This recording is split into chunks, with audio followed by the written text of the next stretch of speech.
Karibu kwenye darasa la wahenga. Mimi ni profesa. Nilizikata sentimita, nikazikata kilomita mpaka miles, kuja mpaka mji wa Bagamoyo, mji wa historia, mji uliojawa na vivutio mbalimbali. Wahenga wameniagiza nije nichukue madini yanayopatikana katika mji huu. Wahenga wakasema upendo haufichiki. Tena wakasema kwa utashi wa ndimi zao zilizojaa madini ya busara, penye nia pana njia.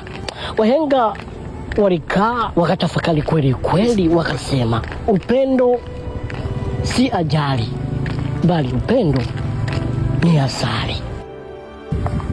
Basi darasa lijalo tutajifunza mengi kuhusu wahenga.